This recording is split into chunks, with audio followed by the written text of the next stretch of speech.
बिहार देख रहे हैं आप और मैं हूं शुभ मिश्रा आपके साथ। चलिए करते हैं बुलेटिन की शुरुआत और सबसे पहले बात भोजपुरी इंडस्ट्री की। दरअसल भोजपुरी इंडस्ट्री में जातिवाद का झमेला अभी थमा भी नहीं था कि बिहार के पूर्व सीएम ने एक जाति विशेष पर बयान देकर सियासत को और भी गरमा दिया। क्या है वो बयान और दूसरे सियासी दलों की क्या है इस पर प्रतिक्रिया, जानिए इस रिपोर्ट के जरिए।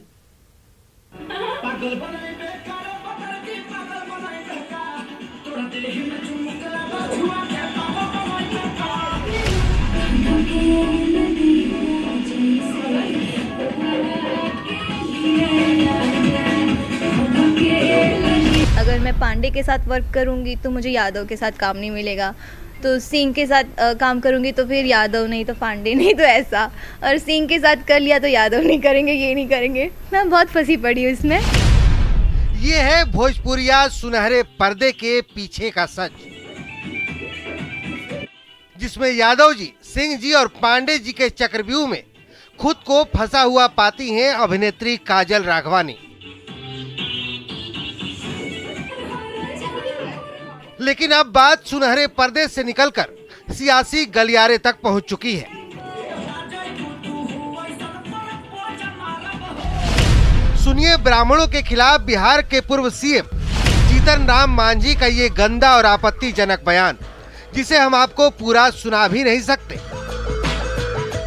सत्यनारायण पूजा का नाम हम लोग नहीं जानते थे, लेकिन साला अब हर जगह हम लोग कटोला में सत्यनारायण स्वामी की पूजा होती है। और इतनों में शर्म लाज नहीं लगता हम लोगों का कि आते हैं तो नहीं खाएंगे बाबू, आपको हम दे देंगे। जाहिर है जीतन राम मांझी के इस बयान को सियासत अपनी अपनी चाशनी में भिगोने की कोशिश कर रही है। मांझी के सहयोगी बीजेपी और जेडीयू ने मांझी को मर्यादा समझाया तो कांग्रेस ने फौरन ब्राह्मणों से माफी की मांग की है।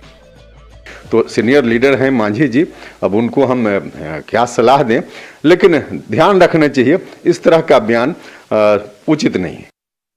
तो वाणी को ऐसा बोलना चाहिए कि दूसरे को पसंद हो और समाज को पसंद हो।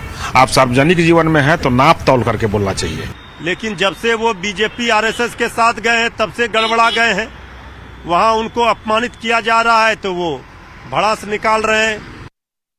ब्राह्मण समुदाय से उनको माफी मांगनी चाहिए और बिहार की जनता से, चूंकि आप बहुत सीनियर रहे हैं, आपको सबों से माफी मांगनी चाहिए। अपने विवादित बयान पर जब जीतन राम मांझी घिरने लगे तो चंद घंटे में ही मांझी ने सफाई भी दे डाली। लाज शर्म नहीं लगता है कि साहब वो कहते हैं कि हम खाएंगे नहीं बाबू, नगदे दे देना, उनसे पूजा करवाते हो। यही हमने कहा था और हम अपने समाज के लिए शब्द यूज किया था। ये कोई पहला मौका नहीं है जब मांझी ने विवादित बयान दिया है। इससे पहले मांझी प्रभु श्री राम के अस्तित्व पर भी सवाल उठा चुके हैं।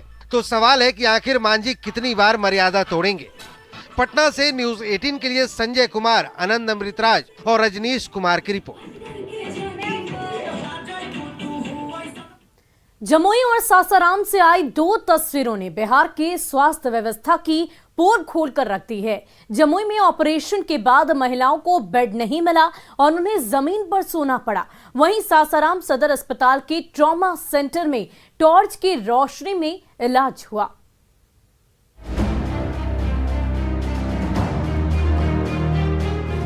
जमीन पर लेटी इन महिलाओं को देखिए। जब बिहार के लोग कपकपाती ठंड से कांप रहे हैं, वैसे समय में इन महिलाओं को जमीन पर लेटना पड़ रहा है। जमीन पर लेटना इनका शौक नहीं है, मजबूरी है, क्योंकि अस्पताल में ऑपरेशन के बाद बेड नहीं मिला।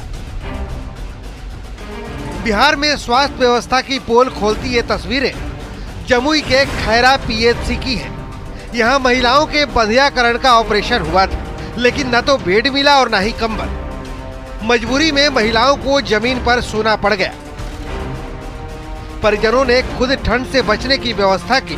जब किरकिरी होने लगी तो जिला स्वास्थ्य प्रबंधक की सफाई सामने आई। कहा गया कि कोविड प्रोटोकॉल के तहत सिर्फ 15 महिलाओं का ऑपरेशन किया जाना था, लेकिन जिसने भी लापरवाही की उसके खिलाफ कार्रवाई होगी। अभी जैसे बात हुई है तो पहले तो इनको अभी जैसे कि इनको 15 ऑपरेशन से ज़्यादा करने का निर्देश अभी नहीं है, चाहे लक्ष्य पूरा हो या नहीं हो। जो ELA है तो आखिर किस परिस्थिति में उन्होंने किया है अभी उनको स्पष्टीकरण किया जाएगा और साथ में अभी हम कुछ देर में जा कर के उसको देख लेते हैं उन लोगों को। बात सिर्फ एक जमुई के खैरा तक ही सीमित हो तब न, यहाँ तो शहर शहर एक ही हाल है। अभी एक दिन पहले ही शनिवार शाम को सासाराम सदर अस्पताल के ट्रॉमा सेंटर में मोबाइल की रोशनी में इलाज होते दिखा था।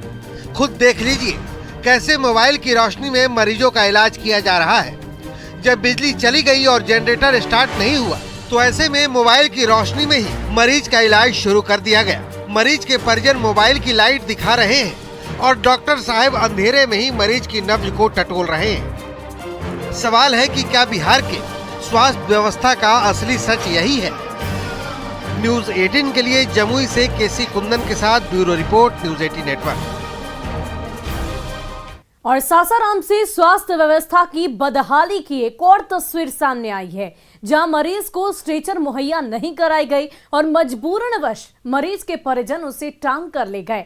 तस्वीर सदर अस्पताल की है। एक महिला को अस्पताल लाया गया जिसका पैर टूटा था, लेकिन स्ट्रेचर नहीं रहने के बावजूद मरीज को मुहैया नहीं कराया गया। मरीज के परिजन उसे खुद उठाकर अस्पताल के अंदर ले गए।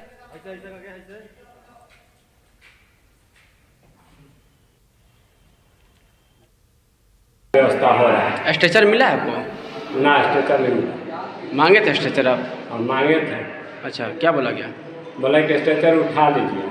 अच्छा, यहाँ पे कोई कर्मचारी करने वाला लोग नहीं। स्ट्रेचर नहीं मिला आपको? लोग दे रहा था, बोले कि हम टांग लेंगे। और एक और शर्मसार करने वाली तस्वीर कटिहार से सामने आई है। तस्वीरें कोढ़ा अनुमंडल स्वास्थ्य केंद्र की है। अस्पताल प्रशासन ने ये कहते हुए महिला को किसी तरह की सुविधा नहीं दी कि अस्पताल में प्रसव कराने की व्यवस्था नहीं है। महिला को दर्द से करहाते हुए वैसे ही छोड़ दिया गया। परिजनों ने मोटरसाइकिल से ले जाने की कोशिश की, लेकिन दर्द से कराहती महिला मोटरसाइकिल से जाने की स्थिति में नहीं थी। सिरीसैया गांव की रहने वाली महिला के परिजनों का आरोप है कि पहले उन्हें अस्पताल के बाहर से अल्ट्रासाउंड कराने को कहा गया और उसके बाद इलाज ना होने की बात कहकर रेफर कर दिया गया, लेकिन ना तो कोई गाड़ी उपलब्ध कराई गई और ना ही एम्बुलेंस की सुविधा दी गई।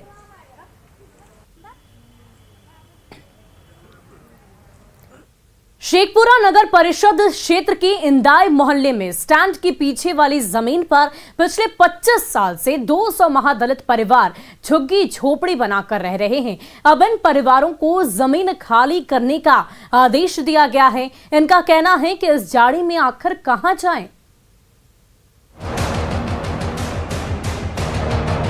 तिनका तिनका जोड़कर झोपड़ी बनाई थी, पाई पाई जोड़ा तो सर पर छत आई। अब कहा जा रहा है जमीन खाली करो। ठंडा के समय है, छोटा छोटा बाल बच्चा है, रोज खाइए रोज कमाइए, कने जब घर बनेगा। हैरान परेशान ये लोग शेखपुरा के हैं। परेशान हो भी क्यों नहीं, सर से छत छिनने का खतरा जो मंडरा रहा है वो भी करीब करीब 200 परिवारों के ऊपर। ये महादलित परिवार नगर परिषद क्षेत्र के इंदाई मोहल्ले में स्टेडियम के पीछे वाली जमीन पर झुग्गी झोपड़ी बनाकर पिछले 25 साल से रह रहे हैं। अचानक इन्हें नोटिस भेजकर जमीन खाली करने का आदेश दिया गया है। साथ में ये चेतावनी भी दी गई है कि खाली नहीं किया तो कानूनी कार्रवाई की जाएगी। मजबूरी में ये खुद अपना घर तोड़ने को मजबूर है। हम लोग क्या करें, तो गरीब लोग कहाँ जाएं? ऐसा ही अपने से झोपड़ी तोपड़ी तो नोचना पड़ेगा ही ना। आप लोग कहाँ जाइएगा, फिर यहाँ हट जाइएगा, कहाँ जाएगा? रोड पे जाएगा, कहाँ जाएगा? वहाँ सोएगा, क्या करेगा? ये सच है कि ये लोग सरकारी जमीन पर बसे हुए हैं, लेकिन सवाल है कि 25 सालों तक कार्रवाई क्यों नहीं की गई? कैसे इनका आधार और वोटर कार्ड बन गया? इससे भी बड़ा सवाल ये है कि अब ये कहाँ जाएंगे? जाड़े की इस कपकपाती ठंड में कैसे दिन रात काटेंगे? न्यूज 18 के लिए शेखपुरा से अजीत सिन्हा की रिपोर्ट।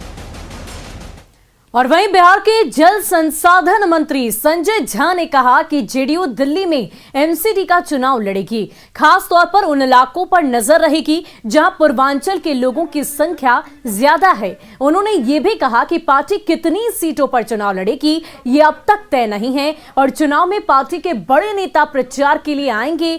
मार्च में मुख्यमंत्री नीतीश कुमार का भी दिल्ली में कार्यक्रम होगा। नहीं, जो भी परिस्थिति हो, गठबंधन होगा वो तो नेतृत्व तय करेगा। लेकिन पिछली बार भी अकेले हम लोग लड़े थे एमसीडी चुनाव में, तो वो तो तय होगा जब समय आएगा। लेकिन हम लोग अपना काम ऑलरेडी 5 साल से कर रहे हैं दिल्ली में। पिछला असेंबली चुनाव में भी हम लोग अलायंस में 2 सीट लड़े थे और अच्छा वोट आया था। और इस बार आपको एमसीडी चुनाव में भी हमारी तैयारी चल रही है। और खास करके जहां पूर्वांचल का एक बड़ा आधार है लोगों का, वहां से ज्यादा डिमांड है कि यहां पर आप चुनाव लड़े, तो हम लोग बड़े स्तर पर चुनाव है लड़े। सीट का कोई अप्रोक्सीमेटली नहीं, अभी नहीं बता सकता हूं नंबर। अब तो आज शुरुआत हुई है। जो हमारे प्रदेश के अध्यक्ष है, पार्टी के अन्य नेता हैं, वो लोग बैठ करके तय करेंगे। और आने वाले टाइम में हमारे पार्टी के अन्य नेता भी यहाँ आकर के कार्यक्रम करेंगे। और मार्च में मुख्यमंत्री जी का भी कार्यक्रम दिल्ली में होगा। वहीं केंद्रीय मंत्री पशुपति कुमार पारस ने सीएम नीतीश कुमार की समाज सुधार यात्रा को एक अच्छी पहल बताया है। उन्होंने कहा कि कार्यकर्ताओं और आम जनता से मिलने का ये एक बेहद अच्छा तरीका है और इससे सीधा संवाद होता है। उन्होंने ये भी कहा कि जब भी कोई नई शुरुआत होती है तो वक्त लगता है और शराबबंदी के बाद स्थिति बदल रही है। पशुपति पारस ने ये भी कहा कि पिछले 16 साल में बिहार में हर क्षेत्र में विकास हुआ है।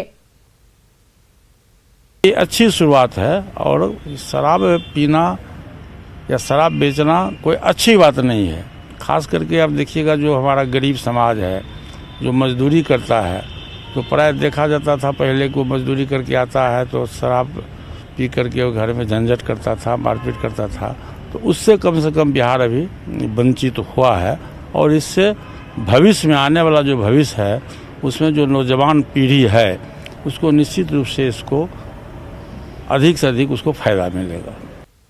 और अब आपको एक ऐसी तस्वीर दिखाते हैं जो जरा हटकर है और लोगों को काफी पसंद आ रही है। ये तस्वीर है कुत्ते और मुर्गे की लड़ाई की। एक मुर्गा अपने बच्चे को बचाने के लिए कुत्ते के पिल्ले से भिड़ जाता है। दोनों में काफी देर तक लड़ाई होती है। मुर्गा लगातार कुत्ते पर अपनी चोंच से प्रहार करता दिख रहा है। अपने से ताकतवर पिल्ले से मुर्गा हार मानने को बिल्कुल भी तैयार नहीं। काफी देर तक दोनों के बीच लड़ाई होती रही। बाद में वहां मौजूद लोगों ने दोनों को अलग किया। ये तस्वीर सोशल मीडिया पर तेजी से वायरल हो रही है।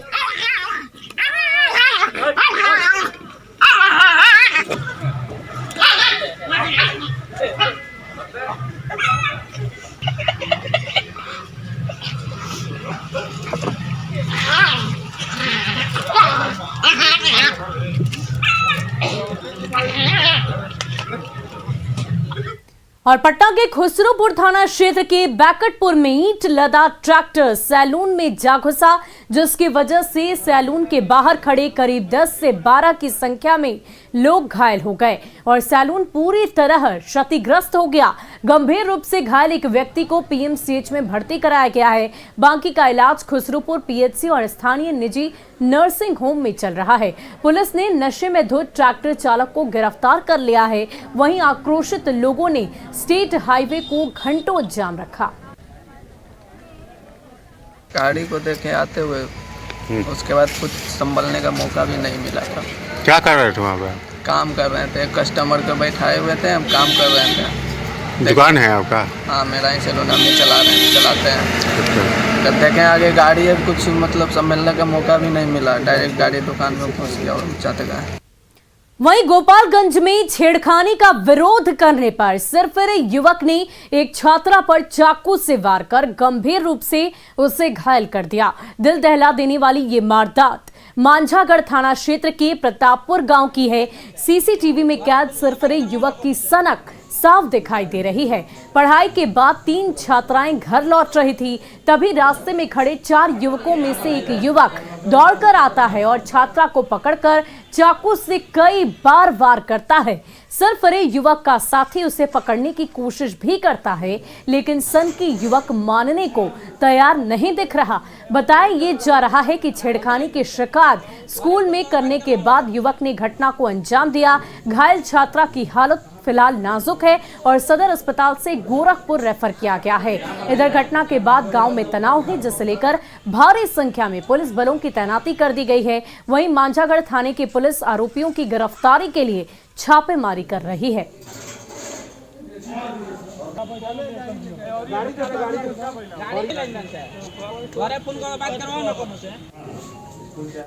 और न्यूज 18 की खास मुहिम मिशन साहस में हर हफ्ते हम आपको रूबरू कराते हैं एमएसएमई सेक्टर के उन साहसी कर्मवीरों की महागाथा से जिन्होंने मजबूत इरादों, कड़ी मेहनत, जज्बे और साहस से एमएसएमई सेक्टर में अपनी अलग पहचान बनाई।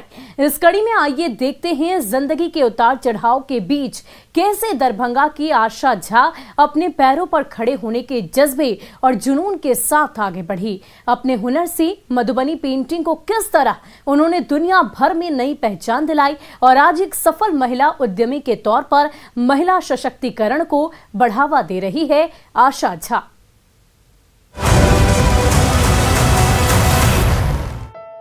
कोरे कपड़े पर आकर्षक व अनूठा संगम है रंगों और कल्पना का।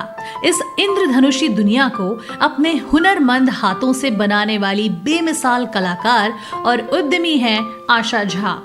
मेरी मम्मी बहुत अच्छी कारीगर थी, मतलब कोई भी चीज़ बहुत अच्छे से बना लेती थी, तो वहीं से हमको सीखने का, जैसे कोई चीज़ देखते थे तो पहले हम स्वेटर का बहुत बिनाई करते थे, उसी में हम रंग बिरंग डिजाइन करते थे। मेरी नानी का अर्पण बहुत अच्छा होता था। ऐसा लगता था कि कहीं मुश्किलों के अंधेरे उनके हुनर की चमक निगल न जाए, लेकिन आशा जी उम्मीद और हिम्मत के साथ चुनौतियों से लड़ती रहीं। एक समय हमको मतलब इस स्थिति में हम आ गए थे, जो सामान मेरा बिक नहीं रहा था, 2-4 बहुत दिक्कत हो गया था। हमको एक शौक था जो बस इन लोग को पढ़ाना बहुत अच्छे से, तो हम बोले चलो, हम पढ़े हुए तो थे ही, हम बोले 2-4 घर बर्तन मांज लेते हैं, उसके बाद जो पैसा आएगा तुम लोग बताना नहीं किसी को, जो पापा को भी नहीं बताना जो हम काम करते हैं। कहते हैं कि जो जिंदगी के तूफान में साहस के साथ डटे रहते हैं वो देर से सही लेकिन अपनी मंजिल तक जरूर पहुंचते हैं। बहुत कठिन था उस समय, जब हमको पता नहीं था जो कहाँ इसको बेचा जाए नहीं बेचा जाए, तो फिर हमको पता चला जी वस्त्र मंत्रालय मधुबनी में है, आई कार्ड बनेगा तभी स्टॉल मिलेगा। उस समय 2 साड़ी, 4 कुशन, 2 पोस्टर, इतना ही था। फर्स्ट बार जो गए थे पटना एग्जीबिशन में छोटा मोटा जाते गए। हमको 9 में जब स्टेट अवार्ड मिल गया, उसके बाद से हम पीछे मुड़कर नहीं देखे। सपनों को साकार करने की राह में आशा जी ने आर्थिक से लेकर सामाजिक दिक्कतों का भी सामना किया, लेकिन पूरी मजबूती से वो डटी रहीं। सबका नजरिया जो है ना सो गलत नज़र से सब देखते थे हमको, कभी काल बहुत बुरा लगता था जो लोग ऐसे क्यों सोचते हैं, लेकिन मेरी बेटी और मेरे हस्बैंड बोलते थे तुमको जो मन होता करो। बेटी लोग हमको बहुत सपोर्ट की। आशा जी ने हमेशा क्वालिटी के साथ नई डिजाइन पर फोकस किया। समय समय पर वर्कशॉप के जरिए अनगिनत लोगों को, खास तौर से महिलाओं को सिखाकर उन्हें रोजगार से भी जोड़ा। मेरी एक NGO है, हमारी आशा के थ्रू हम अपना वर्कशॉप हम शुरू किए। इसमें कम से कम Canada, Malaysia, Japan, USA, Australia और सारे देश के बच्चे हम अपने फेसबुक पर डाल दिए थे। उससे इतने जुड़े जो हम 2 शिफ्ट में हम सिखाते थे। मधुबनी पेंटिंग और कला को दुनिया में अलग पहचान दिलाने वाली और महिला सशक्तिकरण की जीती जागती तस्वीर बन चुकी आशा झा के साहस, जज्बे, लगन और हुनर को हम करते हैं सलाम। और फिलहाल के लिए इस बुलेटिन में इतना ही। मुझे दीजिए इजाजत। न्यूज 18 बिहार झारखंड पर खबरों का सिलसिला जारी रहेगा।